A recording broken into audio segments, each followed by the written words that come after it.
ਸਤਨਾਮ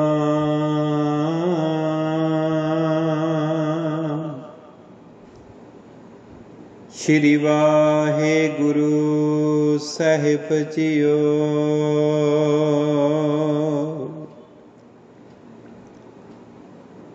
ਪਾਦੋਏ ਪਰਮ ਪੁਲਾਣੀਆਂ ਦੂਜੇ ਲਗਾ ਹੇਤ।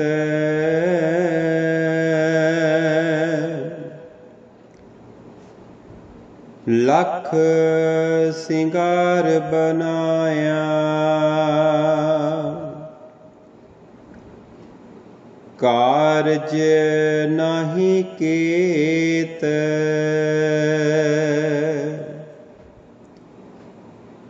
ਜਿਤ ਦਿਨ ਦੇਹ ਬਿਨਸਸੀ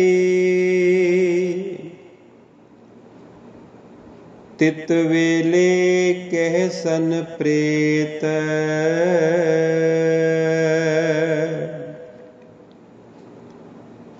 ਪਕੜ ਚਲਾਇਨ ਦੂਤ ਜਮ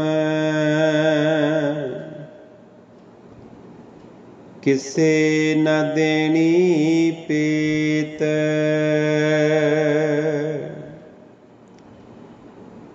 ਛੱਡ ਖੜੋਤੇ ਖਿਨੇ ਮਾਹੇ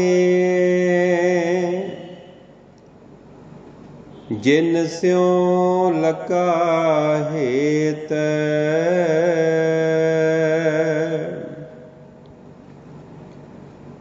ਹੱਥ ਮਰੋੜੇ ਤਨ ਕਪੇ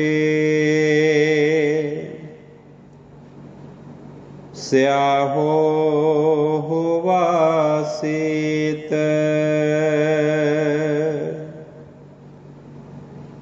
ਜਿਹਾ ਬੀਜੇ ਸੋ ਲੂਣੇ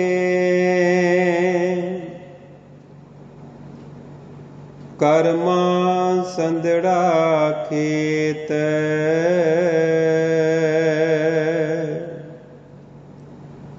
ਨਾਨਕ ਪ੍ਰਭ ਸਰਨਾਗਤੀ ਚਰਨ ਬੋਹਿਤ ਪ੍ਰਭ ਦੇਤ। ਸੇ ਪਾਦੋਏ ਨਰਕ ਨ ਪਾਈਐ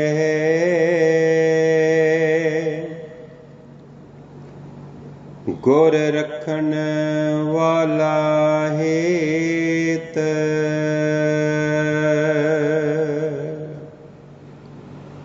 ਵਾਹਿਗੁਰੂ ਜੀ ਕਾ ਖਾਲਸਾ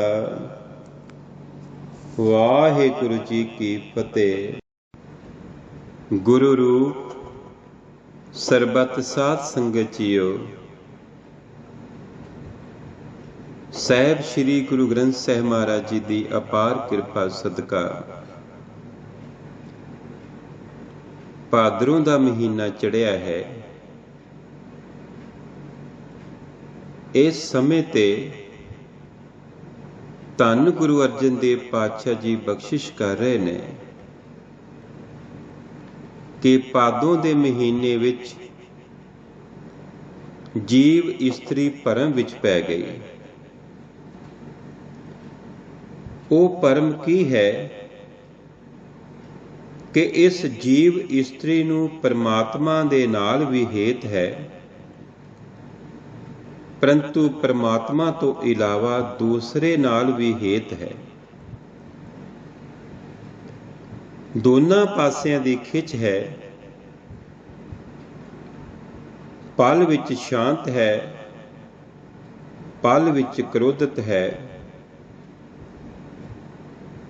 ਕਦੀ ਮਨ ਪਿਆਰ ਨਾਲ ਭਰ ਜਾਂਦਾ ਹੈ ਤੇ ਕਦੀ ਕ੍ਰੋਧ ਨਾਲ। ਕਦੀ ਮਨ ਦੇ ਵਿੱਚ ਬਹੁਤ ਦਇਆ ਆ ਜਾਂਦੀ ਹੈ ਤੇ ਕਦੀ ਇਹ ਮਨ ਬਹੁਤ ਕਠੋਰ ਹੋ ਜਾਂਦਾ ਹੈ। ਸੰਸਾਰ ਦੇ ਵਿੱਚ ਬਹੁਤ ਸਾਰੇ ਲੋਕਾਂ ਦਾ ਜੀਵਨ ਭਾਦੋਂ ਦੇ ਮਹੀਨੇ ਵਰਗਾ ਹੋ ਗਿਆ ਹੈ। ਇਸੇ ਹੀ ਸੁਭਾਅ ਦੇ ਕਾਰਨ ਮਨ ਤੋਂ ਚਿੱਤੀ ਵਿੱਚ ਹੈ। ਲੱਖ ਯਤਨ ਕਰਨ ਤੇ ਵੀ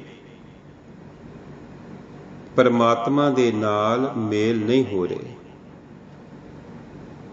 ਐ ਜੀਵ ਇਸਤਰੀ, ਤੂੰ ਸਾਰੇ ਯਤਨ ਕੀਤੇ, ਪਰ ਮਨ ਦੁਚਿੱਤੀ ਵਿੱਚ ਹੋਣ ਕਰਕੇ ਤੇਰੇ ਕੀਤੇ ਹੋਏ ਸਭ ਸ਼ਿੰਗਾਰ ਵੀ ਵਿਅਰਥ ਚਲੇ ਗਏ। ਇਹ ਸਰੀਰ ਜਿਸ ਨੂੰ ਤੂੰ ਹਮੇਸ਼ਾ ਸ਼ਿੰਗਾਰ ਕੇ ਰੱਖਿਆ, ਬਹੁਤ ਸੰਭਾਲਿਆ, ਪਿਆਰ ਕੀਤਾ, ਪਰੰਤੂ ਜਿਸ ਦਿਨ ਇਸ ਸਰੀਰ ਦੇ ਵਿੱਚੋਂ ਪ੍ਰਾਣ ਨਿਕਲ ਜਾਣਗੇ, ਸਾਰੇ ਹੀ ਇਸ ਸਰੀਰ ਨੂੰ ਪ੍ਰੇਤ ਪ੍ਰੇਤ ਕਹਿਣਗੇ ਅਤੇ ਜਲਦੀ ਹੀ ਘਰ ਤੋਂ ਬਾਹਰ ਕੱਢਣ ਦੀ ਤਿਆਰੀ ਹੋ ਜਾਏਗੀ।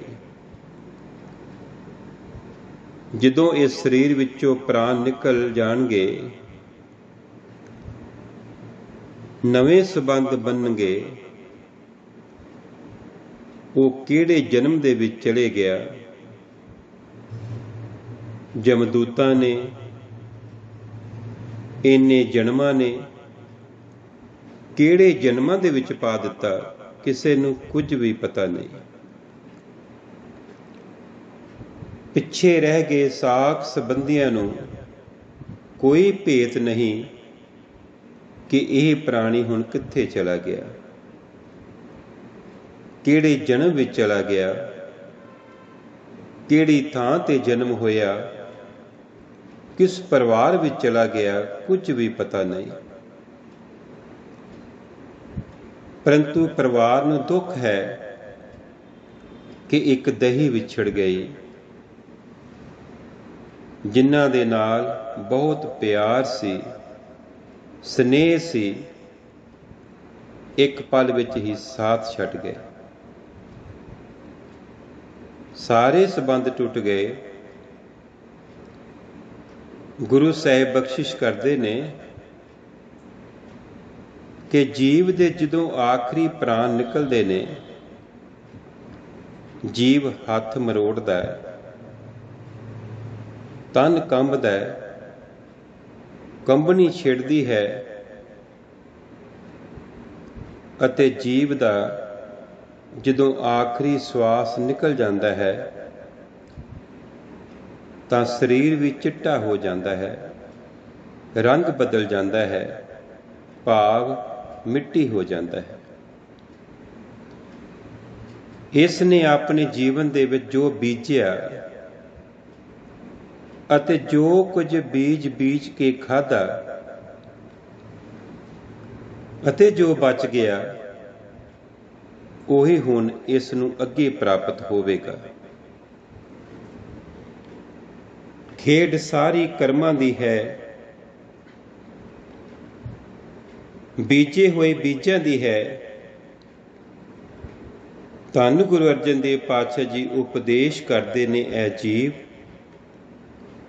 ਪਰਮਾਤਮਾ ਅੱਗੇ ਅਰਦਾਸ ਕਰ ਕਿ ਮੈਂ ਤੇਰੀ ਸ਼ਰਨ ਵਿੱਚ ਹਾਂ, ਆਪਣੀ ਬਖਸ਼ਿਸ਼ ਕਰ, ਆਪਣੀ ਮਿਹਰ ਦੀ ਨਜ਼ਰ ਕਰਦੇ ਹੋਏ ਮੇਰੇ ਗੁਨਾਹਾਂ ਨੂੰ ਬਖਸ਼ ਦੇ। ਮੈਂ ਤੇਰੀ ਸ਼ਰਨ ਵਿੱਚ ਰਹਿ ਕੇ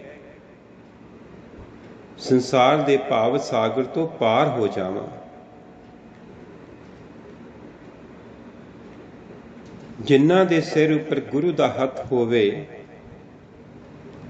ਗੁਰੂ ਰਖਵਾਲਾ ਹੋਵੇ ਅਤੇ ਜਿਨ੍ਹਾਂ ਦੇ ਅੰਦਰ ਗੁਰੂ ਦਾ ਪਿਆਰ ਹੋਵੇ, ਸਾਧ ਸੰਗਤ ਜੀ, ਉਹ ਨਰਕਾਂ ਵਿੱਚ ਨਹੀਂ ਜਾਂਦੇ, ਦੁਖੀ ਨਹੀਂ ਹੁੰਦੇ, ਕਿਉਂਕਿ ਐਸੇ ਜੀਵਾਂ ਦਾ ਗੁਰੂ ਆਪ ਰਾਖਾ ਹੁੰਦਾ ਹੈ। ਵਾਹਿਗੁਰੂ ਜੀ ਦੇ ਚਰਨਾਂ ਵਿੱਚ ਅਰਦਾਸ ਬੇਨਤੀ ਹੈ ਕਿ ਸਤਿਗੁਰੂ ਪਾਤਸ਼ਾਹ ਕਿਰਪਾ ਕਰਨ, ਆਪ ਜੀ ਦਾ ਆਉਣ ਵਾਲਾ ਸਮਾਂ ਸੁਖਦਾਈ, ਚੜ੍ਹਦੀ ਕਲਾ ਵਾਲਾ, ਸੁਖ ਸ਼ਾਂਤੀ ਅਤੇ ਤੰਦਰੁਸਤੀ ਭਰਿਆ ਹੋਵੇ। ਵਾਹਿਗੁਰੂ ਸਾਰੇ ਪਰਿਵਾਰ ਤੇ ਮਿਹਰ ਦੀ ਨਜ਼ਰ ਕਰਨ, ਅੰਗ ਸੰਗ ਰਹਿਣ ਤੇ ਕਲਯੁਗ ਦੇ ਭਿਆਨਕ ਸਮੇਂ ਤੋਂ ਰੱਖਿਆ ਹੋਵੇ ਜੀ। ਵਾਹਿਗੁਰੂ ਜੀ ਕਾ ਖਾਲਸਾ, ਵਾਹਿਗੁਰੂ ਜੀ ਕੀ ਫਤਿਹ।